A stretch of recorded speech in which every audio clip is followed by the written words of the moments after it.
Le tribalisme de retour comme arme politique en Côte d'Ivoire, défense nationale, ça se bouscule aux portes d'Abidjan et rapprochement Génim-Rébellion Touareg. Les djihadistes tentent-ils de rassurer la Côte d'Ivoire et les autres pays du Golfe de Guinée? Merci à vous de nous rejoindre dans ce numéro de Devoir de vérité. Le menu est ainsi déroulé et pour décortiquer ces différents sujets, j'ai le plaisir d'avoir sur ce plateau deux confrères, Jean-Richard Nguessan, analyste politique, et Aristide Ouedraogo, directeur de publication du magazine panafricain Africa Invest Mag. Bonjour à vous. Bonjour. Et en duplex, nous avons depuis Paris Alafé Wakili, patron du groupe L'Intelligent d'Abidjan. Alafé Wakili, bonjour. Bonjour. Alors tout de suite, je commencerai avec vous. L'actualité a été marquée ces dernières semaines par des remous au sein du PDCI-RDA avec la résurgence des accusations identitaires entre les deux principaux adversaires pour la présidence du parti. On parle donc de l'ancien banquier Tidjane Tcham, du président et de l'homme d'affaires Jean-Luc Billon. Alors comment comprendre ces déraillements observés dans le débat interne au PDCI auquel, il faut le dire, se mêlent également des cadres du parti au pouvoir? Ce n'est pas propre au PDCI-RDA, mais le PDCI-RDA l'exprime publiquement. Et puis, entre militants du PDCI-RDA, mais j'ai toujours tendance à dire que ces choses qui ont concerné M. Thiam et M. Billon, ce sont des propos qui concernent beaucoup d'Ivoiriens, presque tout le monde, tout le temps, de façon régulière. Et ça se dit dans les quartiers, dans les salons, peut-être pas toujours dans les médias, mais quand même aussi dans les médias.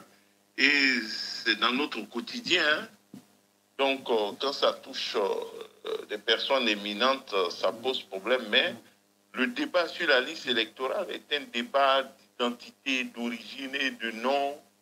Il paraît qu'il y a 3 millions de personnes qui ne doivent pas figurer sur la liste électorale. Pourquoi? C'est parce qu'elles ne seraient pas ivoiriennes. Donc la question de la nationalité est une question qui est au cœur du débat politique ivoirien. Mais est-ce que finalement, on n'est pas en train de dénaturer le débat sur donc, la nationalité? Parce que là, quand on accuse le président Tcham, qui est éminemment ivoirien, je veux dire, de par ses origines, on relève sa sénégalité et l'autre côté... C'est ce que vivent beaucoup d'Ivoiriens tout le temps et régulièrement. Des personnes qui sont sur la liste électorale, il n'a pas été prouvé que ce ne sont pas des Ivoiriens. On dit qu'il y a 2 à 3 millions de gens faux qui sont sur la liste électorale. Pourquoi quand il s'agit de Billon, ça pose problème? Pourquoi quand il s'agit du président Thiam, ça doit choquer plus?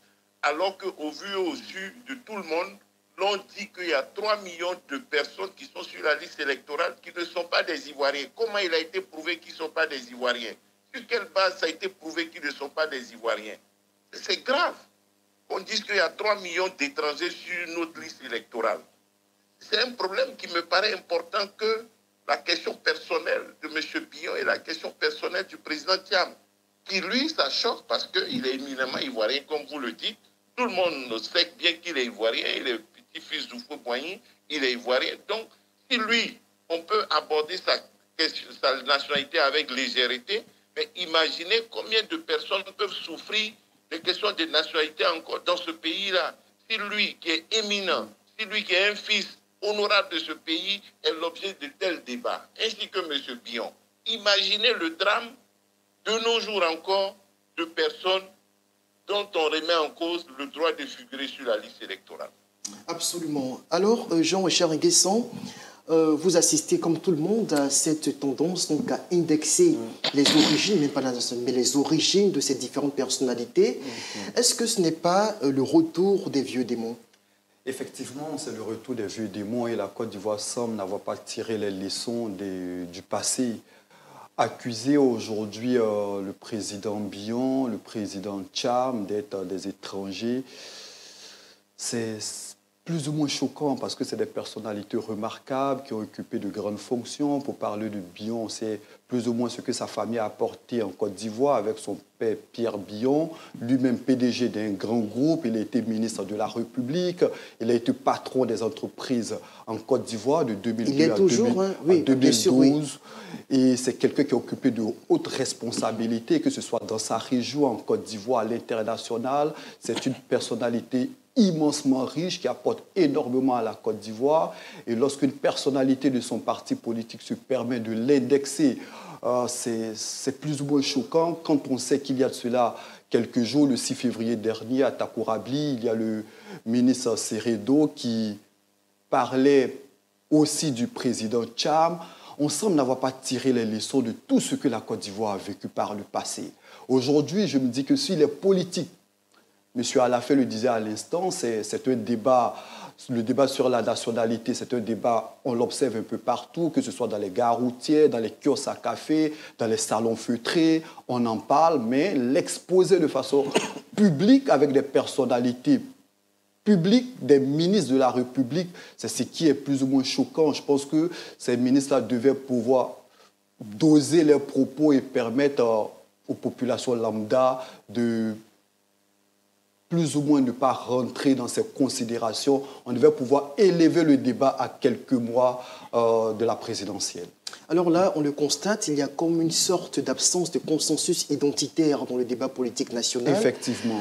Aristide Ouedraogo, vous qui nous suivez donc depuis l'étranger, puisque vous êtes burkinabé, et quel est votre regard sur toute cette polémique? Est-ce que le tribalisme est finalement en train d'être instrumentalisé comme arme politique? Merci. Moi, je suis burkinabé, mais je suis aussi, comme vous l'avez si bien dit dans votre présentation. Vous suivez l'actualité ivoirienne. Voilà, je suis patron d'un organe de presse continental panafricain, et parce que je me considère comme tel, comme plus africain que d'une nationalité quelconque, puisque l'histoire nous dit que le débat sur les nationalités, si les Africains le veulent normalement, ces nationalités leur ont été pratiquement imposées. Donc, pour répondre à votre question, je suis parfois étonné parce que j'ai connu les Ivoiriens depuis le Burkina. Et j'ai réalisé combien ils sont charmants. Ils sont vrais, l'Ivoirien. Je viens de temps en temps en Côte d'Ivoire, je constate que les Ivoiriens, en fait, ils n'ont pas de problème a priori. Mais la vérité est que lorsque l'on parle de politique, lorsqu'on parle de débat politique ou d'élection politique, les hommes politiques sont dans un positionnement comme en marketing. Voilà, donc dans ces positionnements, voilà, il s'agit ici de conquête de pouvoir. Et c'est la conquête de pouvoir qui, malheureusement, amène certains dans leur positionnement à vouloir battre certaines cartes déjà établies. Voilà. Donc les débats sur la nationalité se mènent uniquement lorsqu'il y a, ce que je constate, ce n'est que lorsqu'il y a des enjeux électoraux que ces questions de nationalité se posent. Comme l'a dit le frère Jean Richard, et dans les kiosques, voilà, parce que tout simplement, le niveau n'est pas élevé. Et il faudrait qu'il y ait, je crois, à un certain moment, les journalistes ou les communicateurs au niveau national en Côte d'Ivoire, il faudrait qu'ils amènent les hommes politiques ou les acteurs politiques de façon générale à élever le niveau et à ne pas montrer parfois certains actes qui ne rehaussent pas l'image du pays. Voilà. Très bien. Alors, pour en venir donc au second sujet de notre émission, on assiste aussi depuis quelques temps, peut-être que ce n'est pas vraiment très divulgué, ce qui est normal, ça relève plus ou moins de la politique du secret défense de la Côte d'Ivoire, mais il y a de plus en plus d'industriels militaires de pays étrangers comme la Turquie, Israël, la France et autres qui toquent aux portes de la Côte d'Ivoire parce que la Côte d'Ivoire aujourd'hui est en train d'acquérir du matériel de pointe pour la sécurisation de son territoire. Alors justement, Alafé Ouakili, vous êtes toujours avec nous? Alafé Ouakili, vous nous suivez? Oui. Ok, très bien. Alors, je disais tout à l'heure qu'il y a de plus en plus de pays qui cherchent donc à vendre leurs produits à la Côte d'Ivoire en termes d'armement, bien sûr. Les États-Unis, la France, la Turquie, Israël et certains autres aussi, même la Chine également qui se propose. Alors, est-ce que au stade où nous sommes, l'on peut dire que la Côte d'Ivoire est devenue un marché juteux pour les industriels de la défense à l'échelle internationale? Oui, la Côte d'Ivoire, est-ce que c'est maintenant qu'elle est devenue un marché juteux? Elle a sans doute été régulièrement un marché juteux.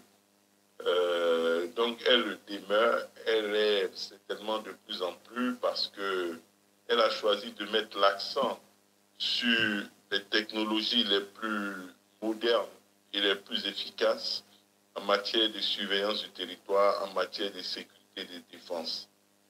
Vous savez, les menaces qui nous assaillent sont nombreuses et il faut des équipements très pointus, des équipements très sophistiqués qui coûtent cher. Oui, la Côte d'Ivoire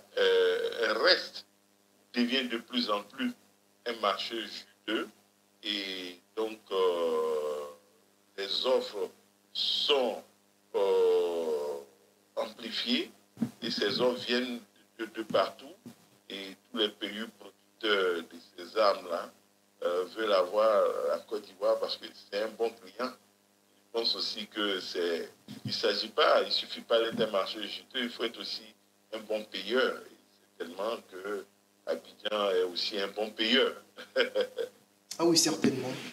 Il y a quand même un détail, Jean-Richard, que je souhaite relever. Tout récemment, lors d'un entretien accordé à un confrère, l'ambassadeur de la Russie à Abidjan a révélé ceci, que Moscou tentait des démarches auprès de la Côte d'Ivoire pour être un partenaire militaire stratégique du pays et que jusqu'à présent, la Russie n'aurait pas encore eu de retour concret de la part des autorités ivoiriennes.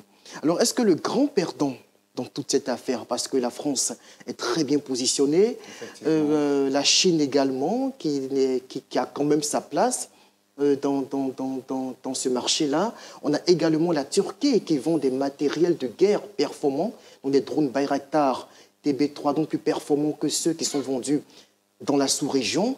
Alors, est-ce que la Russie n'est pas la grande perdante? Pas forcément. Moi, j'estime que les pays évoluent au gré de leurs intérêts. Et comme le disait à l'instant M. Alafé, la Côte d'Ivoire aujourd'hui est un pays crédible, est un pays solvable. Quoi qu'on dise, en dépit des différentes critiques, ayons le mérite de reconnaître qu'aujourd'hui, le président Alassane Ouattara a cette capacité, depuis 2011, au sortir de la crise post-électorale, de sécuriser la Côte d'Ivoire. C'est vrai qu'il y a eu des attaques, des velléités d'attaque, mais n'empêche que la Côte d'Ivoire, dans la géopolitique plus ou moins assez instable de la sous-région, la Côte d'Ivoire reste un pays assez stable et cela est à saluer. Et c'est en cela que moi je salue cette volonté du pouvoir d'Abidjan de multiplier les partenaires non seulement militaires. La Côte d'Ivoire a de bonnes relations militaires, non seulement avec la France. On a vu au dernier défilé les Chinois, les troupes chinoises qui ont défilé. Ce qui était un symbole fort. La Côte d'Ivoire achète du matériel militaire avec Israël, achète du matériel militaire avec plusieurs pays. J'estime pour ma part qu'Abidjan considère que ces pays-là apportent une plus-value à l'armement militaire de la Côte d'Ivoire. C'est vrai qu'au niveau des atouts militaires, ce qu'il faut ajouter, c'est que la Côte d'Ivoire, au niveau du personnel même militaire, s'est renforcé. Et tout cela, moi, j'estime que c'est une bonne chose et on espère que la Côte d'Ivoire va continuer de rester un pays assez stable et continuer de multiplier ses partenaires, que ce soit des partenaires politiques, économiques ou encore des partenaires militaires. Alors, avant de revenir donc à Alafé Ouakili pour boucler ce sujet de façon précise, Aristide Ouedraogo, quels sont, selon vous, quand vous observez le contexte sécuritaire sous-régional, vous venez d'un pays en crise et tout ce que l'on observe également, les partenaires sur lesquels nos États, sinon les partenaires les plus fiables, sur lesquels nos États peuvent s'appuyer en termes d'acquisition de matériel de guerre, en termes de renforcement de leur politique d'armement? En matière de défense, il faut déjà préciser qu'on parle surtout de partenariat stratégique. Bon, c'est vrai que pendant près de 60 ans, les peuples africains francophones, de façon générale, ont parlé coopération avec la France, une coopération étroite, mais bon, qui à la fin, à un certain moment, qui était... Bon, il n'y a pas eu que la France, c'est pendant 60 ans, on a acquis des armes auprès de la Russie. Évidemment, voilà, c'est le partenariat privilégié. Pendant ces 60 années, c'était surtout la France. Et surtout que lorsqu'on parle, puisque vous faites cas de certains d'autres partenaires, les États-Unis aussi ont été des partenaires privilégiés, il faut le reconnaître. Voilà. Et il y a aussi à l'époque l'Union soviétique, aujourd'hui la Russie, qui a été aussi un partenaire. Et la Russie traite avec les États les États africains depuis les années 60. Ah oui, bien sûr, le Mali, la Guinée-Conakry, l'Angola, bien d'autres États africains qui font partie. Voilà, donc ce n'est pas un partenariat nouveau. Quoique aujourd'hui, comme je l'ai dit, ce sont des partenariats en défense, ce sont beaucoup plus de partenariats stratégiques en fonction des types d'armes qu'on veut. Voilà, il y a des pays qui peuvent vous fournir certains types d'armes, d'autres types d'armes, ainsi de suite. Voilà. Il y a aussi, à ce niveau, il faut surtout préciser que la Côte d'Ivoire, pour un peu rebondir sur la question de la Côte d'Ivoire, c'est tout à fait normal. Et moi, ce n'est pas trop que de dire que voilà, l'État, la gestion d'un État, c'est d'abord la prévention. Voilà. Et donc, les autorités font bien de prévenir, de faire dans la prévention en s'armant suffisamment. Tous les pays s'arment. Ce n'est pas seulement que la Côte d'Ivoire. Tous les États s'arment. Et l'année passée, en 2024, le Nigeria a payé plus d'une dizaine d'Apaches qui avaient été commandés. Et l'Afrique du Sud, ainsi de suite, tous les pays s'arment. Et surtout dans un contexte pareil, contexte sécuritaire très, très marqué par des incursions. Et il est normal qu'au Burkina, puisque vous avez fait cas de façon de la sous-région, au niveau dans les zones sahéliennes, on parle beaucoup plus de surveillance du territoire. C'est tout à fait normal que ici, en Côte d'Ivoire, qu'il y ait beaucoup plus de surveillance, qui pourrait d'ailleurs nous aider, qui pourrait aider les autres. Bon, malheureusement, la coopération bilatérale sur le plan militaire entre la Côte d'Ivoire et ses voisins sahéliens est malheureusement interrompue du fait de la volonté des juntes de rompre unilatéralement cette collaboration-là. Alors, Alafé Ouakili, j'aimerais avoir votre point de vue sur la question de l'implication de la Russie justement dans les partenariats militaires avec la Côte d'Ivoire. Est-ce que finalement, c'est vrai qu'on a posé la question tout à l'heure à Jean-Richard Nguesson, mais est-ce que selon vous, la Russie n'est pas quelque part lésée, elle qui est connue comme étant l'une des plus grandes fournisseuses d'armement sur le continent africain? Elle n'est pas lésée.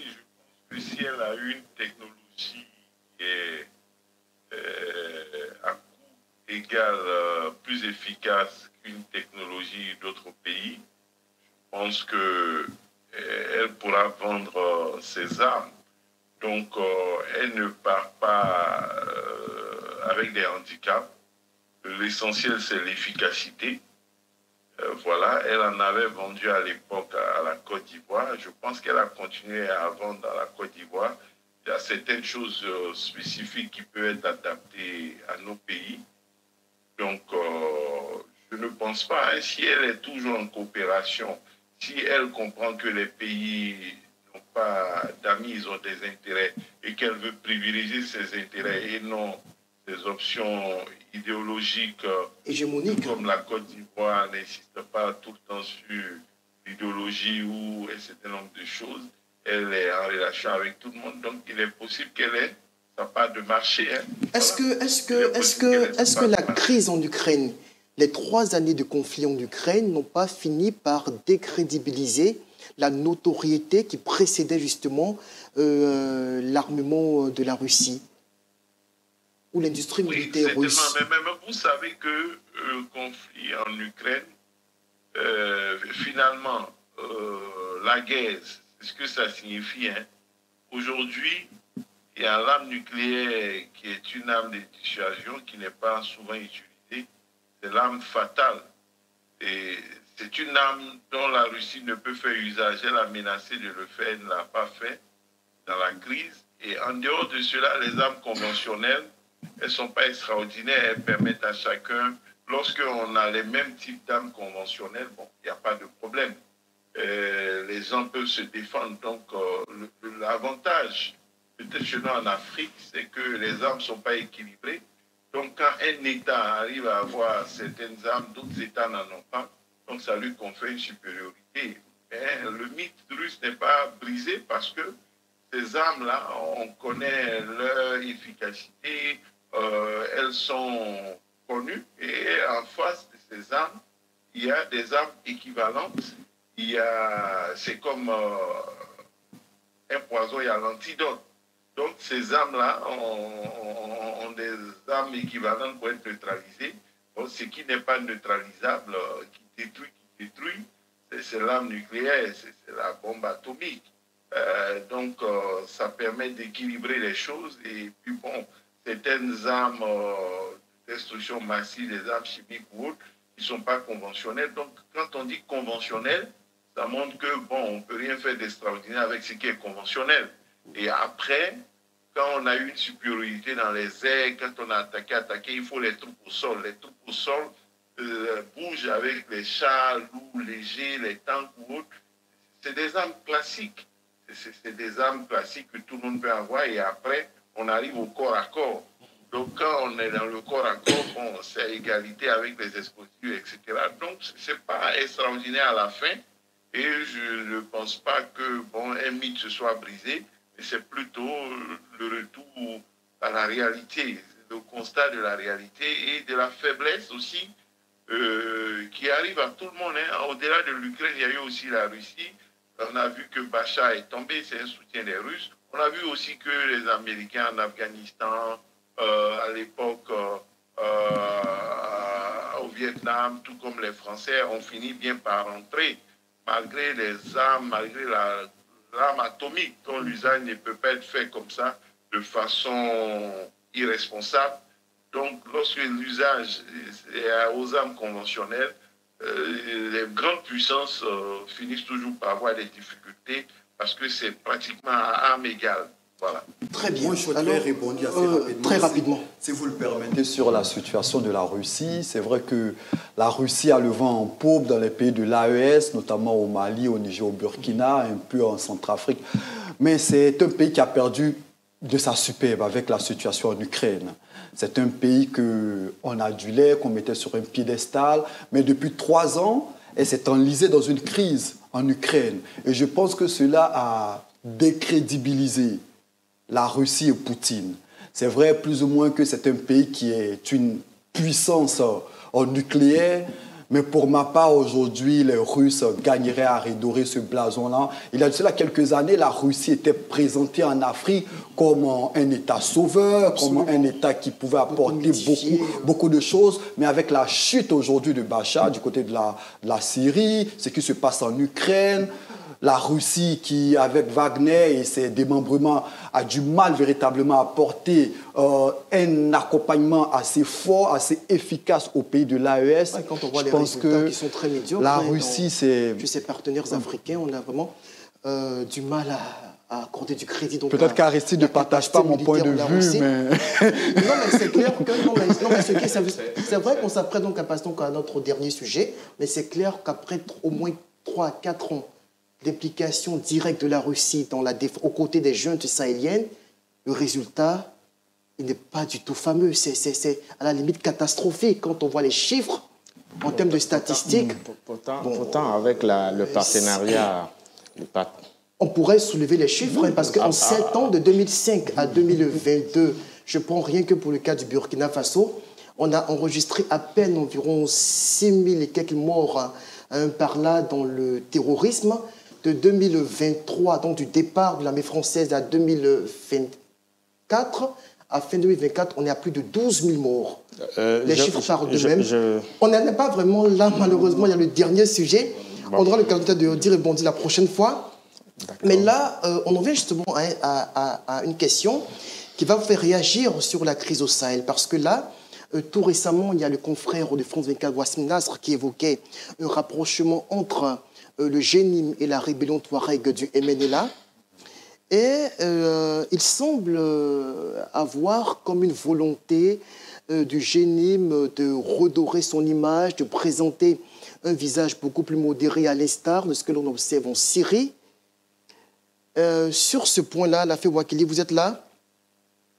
Oui. Alors, est-ce qu'on peut s'accommoder éventuellement, puisque leur but, d'après le confrère, c'est de faire une jonction pour renverser les juntes putschistes sahéliennes et de prendre le pouvoir au Sahel et de ne pas se présenter comme des menaces potentielles pour les pays du Golfe de Guinée, dont la Côte d'Ivoire, bien sûr. Est-ce que cette option-là est raisonnable? Écoutez, si on voit ce qui se passe en Russie, je ne sais pas si c'est raisonnable ou si c'est acceptable. En Syrie, vous voulez dire? En Syrie, plutôt. Je ne sais pas si on peut dire que c'est raisonnable, mais est-ce que c'est plus raisonnable qu'en Syrie? Est-ce que par rapport à la Syrie, c'est moins raisonnable ou déraisonnable? Ça s'est passé ailleurs. Finalement, ces groupes-là arrivent dans certains territoires à prendre le pouvoir sans changer, en dehors des restrictions des libertés, sans changer grand-chose. Mais les libertés sont déjà restreintes dans ces pays-là. Les démocrates en ont été victimes. Donc, peut-être que, vous voyez, il n'y a pas d'élection aujourd'hui au Burkina, au Mali, au Niger. Est-ce que le salut de la démocratie viendra de ces groupes-là? Est-ce que lorsque ces groupes, s'ils réussissent leur objectif, s'ils parviennent au pouvoir, n'est-ce pas eux qui vont libérer les opposants? N'est-ce pas eux qui vont réhabiliter les partis politiques? N'est-ce pas eux qui vont conduire à des élections? Souvent, on a envie de se dire, ben, pourquoi pas? Parce que ce qui se passe au nom de la lutte contre ces groupes et contre le terrorisme fait que quelquefois, on se dit, de la même manière que dans ces pays-là, ils pensent qu'ils ont les meilleurs modèles. Ils souhaitent, par exemple, que nos pays, d'après nos fausses démocraties, connaissent des coups d'État comme chez eux. Et oui, je pense qu'au Niger, c'est le meilleur des systèmes. Au Burkina, c'est le meilleur des systèmes. Au Mali, c'est le meilleur des systèmes. Je les vois souhaiter qu'il y ait la même chose chez nous, avec des militaires qui renversent nos régimes, nos fausses démocraties d'après eux, nos démocraties bidon d'après eux. Donc, quelquefois, on se demande, mais puisque eux le souhaitent, on ne le souhaite pas pour eux, mais dans la réflexion, on se dit, ben, si ça arrive, en quoi ce serait déraisonnable? Il ne s'agit pas de souhaiter le pire pour eux comme eux pourraient le souhaiter chez nous, mais on se pose la question pour dire, ben, c'est arrivé en Russie, là, est-ce que c'est la fin du monde? Si ça arrive, ben, peut-être c'est eux qui viendront à Abidjan pour dire, non, on a besoin d'Abidjan, on veut la paix avec vous. Peut-être c'est eux, ces groupes-là, s'ils arrivent à leurs objectifs, ils reviendront à la CEDEAO. C'est en tout cas ce qui semble affiché comme volonté, d'après le compte-rendu que fait le confrère de France 24, il semble avoir, d'après ces informations, comme une volonté de mettre fin à l'hémorragie des tensions entre le Sahel et les États du Golfe de Guinée. Alors, justement, Aristide Ouedraogo, je sens que vous avez envie de réagir à ce sujet.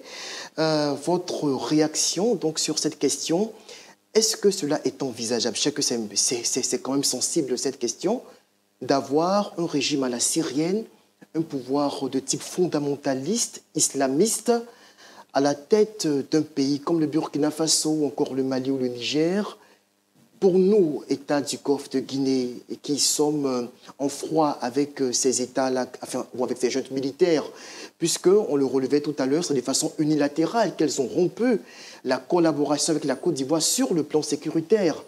Finalement, les djihadistes qui créent le danger, qui créent l'insécurité au pouvoir, qui veulent se montrer beaucoup plus conciliants, quelle est votre lecture là-dessus? Ben moi, ma première lecture est que le confrère Wassim, en toute confraternité, je doute de ce qu'il dit. Je doute fort de ce qu'il a, ce que j'ai entendu dans son intervention, c'est sur France 24. Voilà, parce que moi, les informations que j'ai par devers moi, bon, c'est vrai, si peut-être il est vrai que JNIM et ce qui était avant le MNLA, l'Azawad, le mouvement de libération de l'Azawad, si c'est peut-être possible qu'ils se soient mis ensemble, ce n'est pas parce que... Pas qu'ils soient déjà ensemble. Oui, ils aient des velléités, des envies de se mettre ensemble pour marquer plus leurs actions.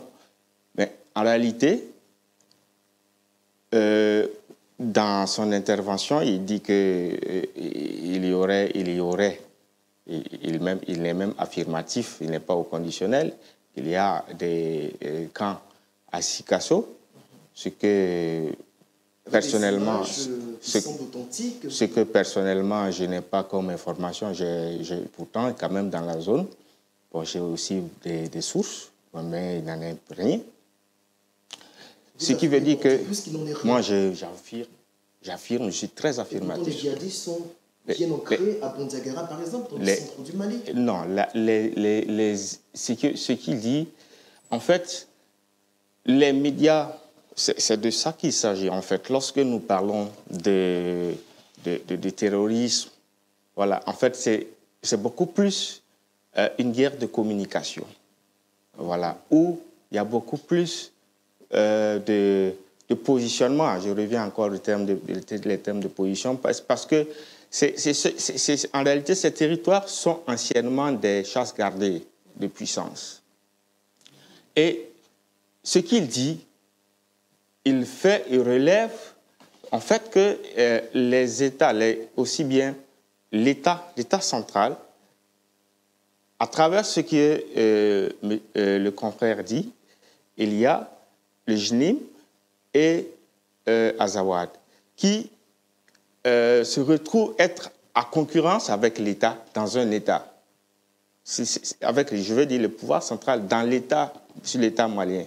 Mais quand vous dites que pendant très longtemps, il n'en était rien, mais depuis 2000, la France était au Mali, à Kidal, depuis 2011-2012.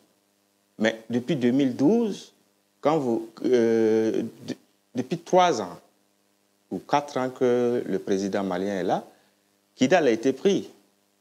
Alors, ce que je suis en train de dire, c'est que les médias aujourd'hui, les médias européens, pour certains, sont tombés dans un mainstream qui est assez révulsant. Et il faut savoir que depuis quand même l'avènement du colonel, aujourd'hui général, Assimi Goïta, ces bandes ont été tellement pilonnées qu'ils se cherchent. Et c'est ce qui les amène parce que les djihadistes qui avancent chaque jour là, qui vont jusqu'à Bandiagara, qui disent aux militaires Kidal a été pris, on vient dans une Taoudéni semaine. a été pris. Il faudrait vraiment dissocier, cher confrère, il faudrait dissocier, je le répète encore, il y a les djihadistes et il y a les mouvements indépendantistes Touaregs. Oui. Tout ce que vous évoquez, vous parlez des Touaregs.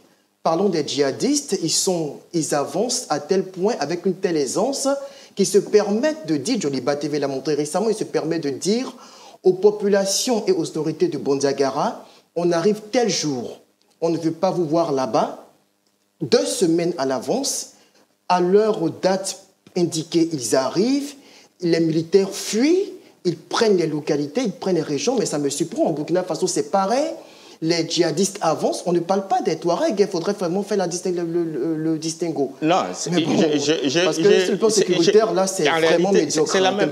La zone de Tonne de Taoudéni a été prise par l'État central. Oui, mais là, on parle des Touaregs. Non. Tinzawatè, tous ça, on parle des rébellions Touaregs, c'est pas la même chose. Si. Non, les Touaregs, jusqu'à présent, les Touaregs étaient en conflit avec les mouvements djihadistes. Jusqu'à présent, même entre djihadistes, le GS combattait le Génim. Ça, c'est clair. Ce que l'on sait, c'est que les Touaregs sont à dissocier des djihadistes du Génim. Voilà, c'est pas la même chose. Les Génim, il y a tellement de groupes. Il y a les Génim, il y a les GS. Non, le GS, c'est l'État islamique. Le Génim, Ibrahim, par moment, on a du mal à les identifier parce que c'est des groupuscules. On va terminer avec vous. Jean-Richard Nguessan, votre avis là-dessus rapidement. Moi, au regard de tout ce qui s'entend, tout ce qu'on voit ou tout ce qui se raconte, moi, je reste dans une dynamique, celle de la démocratie. Est-ce l'aspiration profonde des populations dans ces États-là d'avoir à leur tête ou comme gouvernants des islamistes? Moi, je me pose la question. On gagnerait d'aller, pourquoi pas, dans un débat politique, démocratique, et laisser les populations tout simplement s'exprimer. Ça sera là mon point de vue. Mais... Donc, par exemple, organiser des élections démocratiques, donc mettre fin tout simplement à la dictature prégnante et ambiante. Les amis putschistes. Mais avant de conclure, 5 secondes rapidement. En fait, il y a une cause à ces coups d'État. Et tant que ces causes, les mêmes causes produisent toujours les mêmes effets. S'il y a des coups d'État, c'est sûrement parce que voilà, les systèmes démocratiques ont un problème pour marcher. Et il faut peut-être déceler ces problèmes. Bon, pour l'instant, en attendant de remettre le couvert avec un autre débat, ceux qui sont là, malheureusement, n'offrent aucune perspective en termes de restauration de l'ordre démocratique, et c'est malheureux, en espérant bien sûr que, comme au Gabon, comme en Guinée-Conakry, on ait une lisibilité dans le processus de retour à l'ordre constitutionnel. Attendez-moi. On va malheureusement, le temps nous était parti est vraiment à son terme. On va remettre le couvert une prochaine fois. Merci à vous d'avoir été là. Merci également à Lafi Wakili qui nous rejoignait donc depuis Paris. Il a pour habitude donc d'être sur le plateau, mais là aujourd'hui, de façon exceptionnelle, il n'est pas présent. Mais il a quand même contribué au débat. Merci à vous tous qui nous avez suivis. On va se dire au revoir et il y a un prochain numéro de Devoir de vérité. Au revoir.